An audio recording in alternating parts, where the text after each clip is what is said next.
Hello everyone, welcome to our channel online commerce class. मैं चमन कुमार, आपका commerce tutor. आज मैं आप लोगों को करवाने वाला हूं बिजनेस इकोनॉमिक्स एंड एनवायरनमेंट, व्यावसायिक अर्थशास्त्र एवं पर्यावरण का ऑब्जेक्टिव क्वेश्चन का पार्ट 2। इससे पहले मैंने आप लोगों को पार्ट 1 करवा रखा था, जिसमें कि मैंने बेसिक्स ऑफ इकोनॉमिक्स, मतलब कि इकोनॉमिक्स का जो बेसिक कॉन्सेप्ट है, जो कि आपको क्लास 12th में भी फर्स्ट चैप्टर में पढ़ने को मिला होगा, उसको उठाया था। क्योंकि बेसिक चीजें से आपको कहीं से भी क्वेश्चन आ सकता है, उसके लिए हमारे सिलेबस को देखना जरूरी नहीं होता है। इससे पहले मैंने कुछ बच्चों का कमेंट आया था कि सर आप क्लास 12th का करवा रहे हो, जैसा कि बिजनेस मैनेजमेंट एंड कम्युनिकेशन के बारे में बच्चों ने कमेंट किया था। तो मैंने उन बच्चों के लिए एक सेपरेट वीडियो बना दिया है, जिसमें कि आपको सिलेबस का के बारे में मैंने बताया है। चलिए, आज जो हम लोग करने वाले हैं वो आपको आज देखने को कुछ अलग मिल रहा होगा, क्योंकि मैंने सोचा कि जितना टाइम अगर मैं आप लोगों को टाइप करने में लगा रहा हूं, उतना में अगर मैं आप लोग को ज्यादा से ज्यादा क्वेश्चन करवा दूं तो इससे आने वाले एग्जाम्स में आपको फायदा हो सकता है। चलिए, तो यह है हमारा बिजनेस इकोनॉमिक्स एंड एनवायरनमेंट, व्यावसायिक अर्थशास्त्र एवं पर्यावरण का ऑब्जेक्टिव क्वेश्चन का पार्ट 2। बच्चों, आप लोगों से एक रिक्वेस्ट है कि आप लोग इस वीडियो को ज्यादा से ज्यादा शेयर करें, जिससे कि आपके दोस्तों को भी फायदा हो सके। चलिए स्टार्ट करते हैं आज का पहला क्वेश्चन। हमारा जो आज का पहला क्वेश्चन है, व्यावसायिक फर्म की समस्याओं का अध्ययन होता है।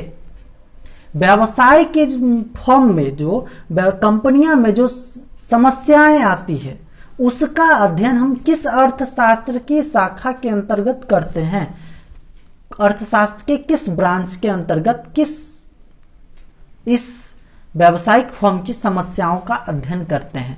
तो हमारा ऑप्शन नंबर ए है सामान्य अर्थशास्त्र, general economics. Option number B है हमारा परंपरागत अर्थशास्त्र, traditional economics. Option number C है हमारा व्यावसायिक अर्थशास्त्र, बिजनेस इकोनॉमिक्स। और ऑप्शन नंबर डी है हमारा इनमें से कोई नहीं। तो देखिए बच्चों, व्यावसायिक अर्थशास्त्र नाम से ही आपको पता लग रहा हो कि इसके अंतर्गत हम व्यवसाय के बारे में पढ़ेंगे। व्यवसाय की जितनी भी क्रियाएं होंगी, जितने भी बहुत सारे आपको आगे अगर आपको मैं बताऊंगा कि व्यावसायिक अर्थशास्त्र के अंतर्गत व्यवसाय के मांग पूर्वानुमान, बहुत सारी चीजें ऐसी होती हैं जिनका अध्ययन हम लोग करते हैं। चलिए, तो यहां पर ऑप्शन नंबर सी हमारा राइट आंसर होगा। चलिए, इसके बाद है हमारा क्वेश्चन नंबर 2। व्यावसायिक अर्थशास्त्र में व्यावसायिक परिस्थितियों का विश्लेषण करने के लिए अर्थशास्त्रीय विचार पद्धति का उपयोग किया जाता है, यह कथन है।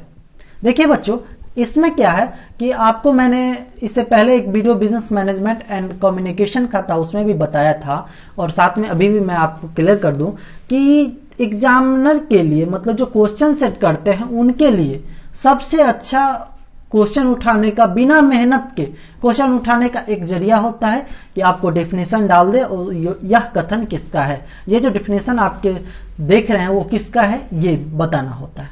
तो यहां पर मैंने आपको समझा दूं कि व्यावसायिक अर्थशास्त्र में व्यावसायिक परिस्थितियों का विश्लेषण करने के लिए, जब हम व्यावसायिक फर्म में जो परिस्थितियां उत्पन्न होती है उनके विश्लेषण करने के लिए अर्थशास्त्र के विचारों का, उनके पद्धतियों का उपयोग करते हैं, तो ये व्यावसायिक अर्थशास्त्र कहलाता है। यह जो कथन है हमारा, वो किन के द्वारा दिया गया है? यहां पे हमको 3 ऑप्शन दिया गया है, मैकनियर एवं मेरियम। बी है हमारा ऑप्शन स्पेंसर एवं सिगिलमैन। सी ऑप्शन है हमारा जोएल डीन, और डी नंबर ऑप्शन है इनमें से कोई नहीं। तो देखिए बच्चों, यहां पर हमारा मैकनियर एवं मेरियम ऑप्शन जो है वो सही होगा, इसलिए option number A is a right answer. चलिए, अब हम अपना देखते हैं क्वेश्चन नंबर 3। क्या क्वेश्चन नंबर 3? व्यावसायिक अर्थशास्त्र अर्थशास्त्र की शाखा है। प्राचीन, बी नया, और सी ए बी दोनों, और डी इनमें से कोई नहीं। देखिए, जो व्यावसायिक अर्थशास्त्र है वो जो है वो मॉडर्न अर्थशास्त्र है।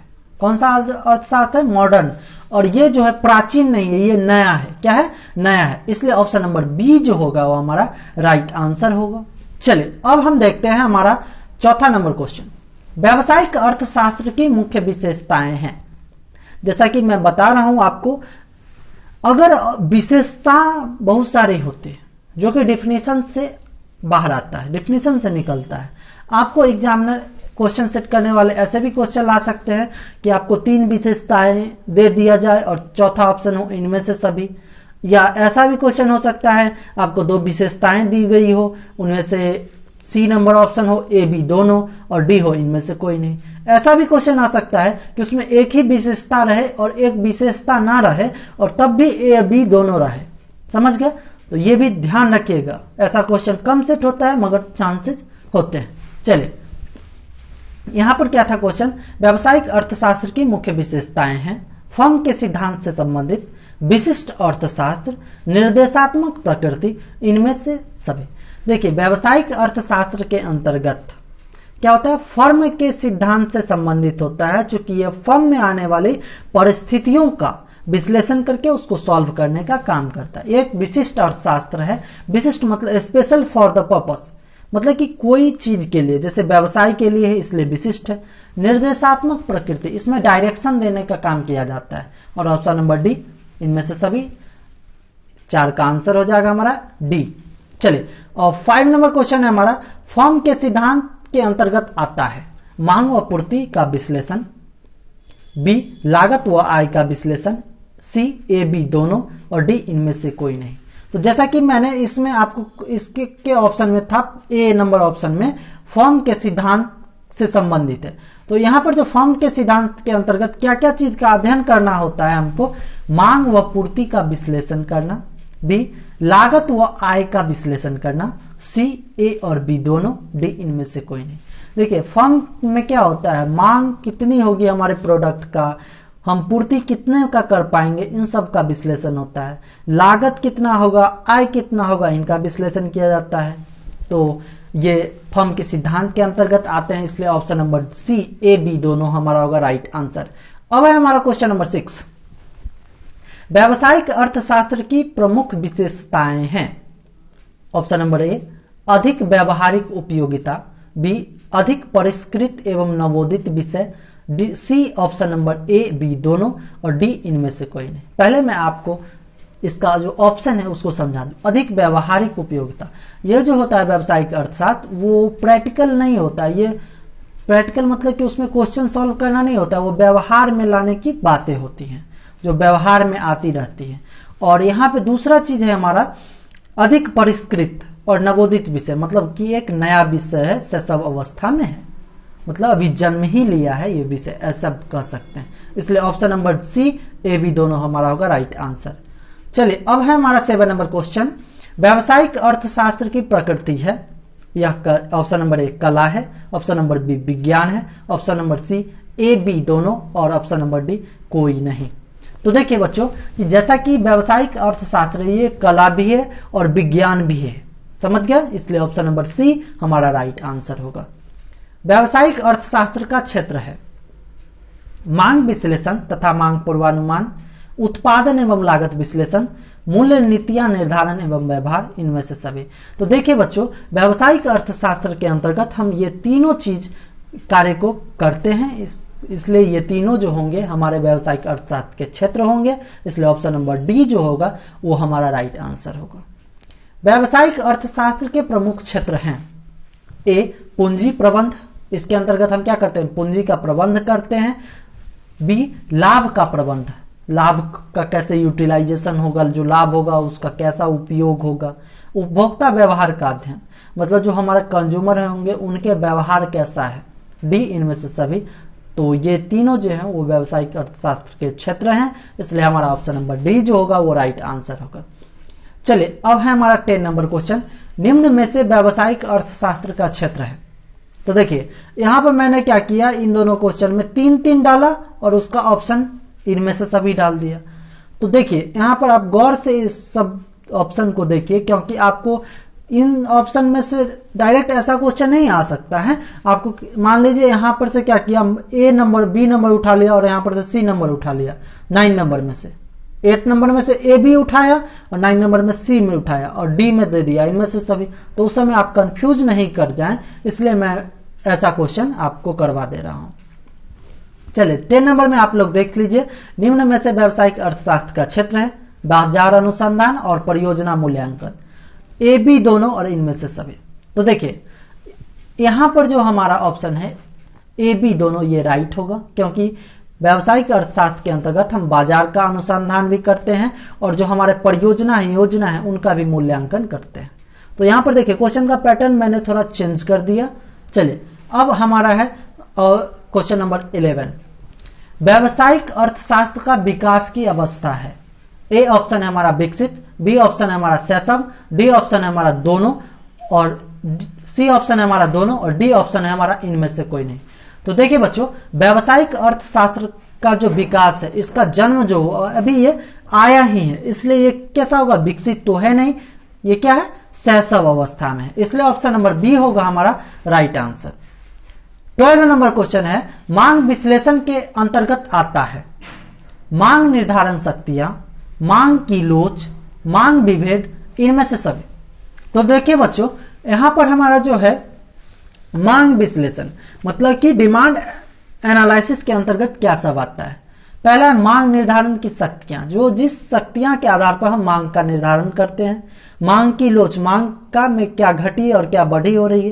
कीमत विभेद, ये सभी जो है वो मांग विश्लेषण के अंतर्गत इनका स्टडी होता है, इसलिए ऑप्शन नंबर डी हमारा होगा राइट आंसर। क्वेश्चन नंबर 13 है हमारा, उत्पादन एवं लागत विश्लेषण के अंतर्गत अध्ययन किया जाता है लागत अवधारणा का तथा वर्गीकरण, उत्पादन लागत उत्पादन संबंध और उत्पादन फलन। देखिए बच्चों, उत्पादन एवं लागत विश्लेषण के अंतर्गत हम लोग अध्ययन करते हैं लागत अवधारणा का। लागत का क्या कॉन्सेप्ट है, कॉस्ट कॉन्सेप्ट क्या है और उनका क्या वर्गीकरण है, क्या उनमें अलग अलग विभेद है। चलिए बी ऑप्शन है हमारा लागत उत्पादन संबंध, जो उत्पादन कॉस्ट है उसका क्या संबंध है, उत्पादन फलन, इसलिए ऑप्शन नंबर डी होगा हमारा राइट आंसर। चलिए 14 नंबर क्वेश्चन है हमारा, पूंजी प्रबंध के अंतर्गत किन किन बातों का ध्यान दिया जाता है। जो हमारा कैपिटल मैनेजमेंट होता है उसके अंतर्गत हम किन किन बातों का अध्ययन करते हैं। ए ऑप्शन है हमारा पूंजी की लागत, जो हम कॉस्ट रेज करते हैं, कैपिटल उठाते हैं मार्केट से, उस पर हमारे क्या लागत लग रही है, उस पर क्या हमको रिटर्न देना होगा। और उसके बाद पूंजी बजट, कितना पैसा चाहिए, कितना पैसा अवेलेबल है, इसका भविष्यवाणी करना जो होगा पूंजी बजट में आएगा। पूंजी पर प्रतिफल की दर, कितना रेट ऑफ रिटर्न देना होगा हमको, और ऑप्शन नंबर डी है इनमें से सभी। तो देखिए बच्चों, पूंजी प्रबंध के अंतर्गत हम पूंजी लागत, पूंजी बजट और पूंजी की प्रतिफल की दर, तीनों चीजों का अध्ययन करते हैं, इसलिए ऑप्शन नंबर डी होगा हमारा राइट आंसर। चलिए अब एक क्वेश्चन है हमारा, economic theory and operation analysis के लेखक हैं हमारा, जो ये एक बुक है उनका लेखक का नाम पूछ रहा है। ये एक इंपॉर्टेंट क्वेश्चन है, आप लोग ध्यान से इसको याद कर लीजिएगा। ए है हमारा रॉबिन्सन, बी है हमारा किन्स, सी है हमारा बामोल और डी है हमारा इनमें से कोई नहीं। तो देखिए बामोल साहब ने economic theory and operation analysis book को लिखा था। चलिए, व्यावसायिक अर्थशास्त्र को कहा जाता है फर्म का सिद्धांत, उद्यम का अर्थशास्त्र और व्यवसाय प्रबंध का अर्थशास्त्र, इनमें से कोई नहीं। देखिए यहां पर जो ये है ये सब इसके स्कोप को दर्शाया है, इसलिए यहां पे ऑप्शन नंबर डी इनमें से कोई नहीं राइट आंसर होगा। किसने व्यावसायिक अर्थशास्त्र को आर्थिक सिद्धांत का व्यावसायिक व्यवहार के साथ एकीकरण की संज्ञा दी है। स्पेंसर एवं सेलिगमैन ने, हिंस ने, जियन डेंस ने और मैकनेयर ने। तो स्पेंसर एवं सेलिगमैन ने व्यावसायिक अर्थशास्त्र को आर्थिक सिद्धांत का व्यावसायिक व्यवहार के साथ एकीकरण की संज्ञा दी है। अब है हमारा ऑप्शन नंबर 18, व्यावसायिक अर्थशास्त्र निर्देशात्मक होता है, यह कथन है सत्य असत्य, इनमें से कोई नहीं।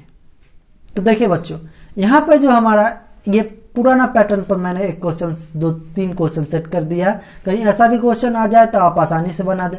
तो यह जो कथन है वो सही है, इसलिए ऑप्शन नंबर ए हमारा होगा राइट आंसर। व्यावसायिक अनुसंधान के अंतर्गत किन विषयों का अध्ययन होता है। व्यावसायिक अनुसंधान, मार्केट का जो एनालिसिस होता है उसके अंतर्गत हम क्या सब चीज का अध्ययन करते हैं। विज्ञापन कैसा हो, विज्ञापन अच्छा होगा तो ज्यादा से ज्यादा कंज्यूमर आएंगे। विक्रय कला, कैसे हम वस्तुओं को बेचते हैं, मध्यस्थ मीडिएटर कौन सब होंगे, वितरण की क्या प्रणाली है, और इनमें से सभी। देखिए यहाँ पर मैंने ये 4 ही बाजार अनुसंधान के अंतर्गत इनका अध्ययन होता है, ये 4 है, इसलिए मैंने चारों को और ऑप्शन नंबर ई इनमें से सभी इसलिए डाल दिया कि आप चारों देख लें। हो सकता है कोई एक ऑप्शन ना हो और आपको क्वेश्चन बना के दे दिया जाए। अब है हमारा क्वेश्चन नंबर 20 और आज का लास्ट क्वेश्चन।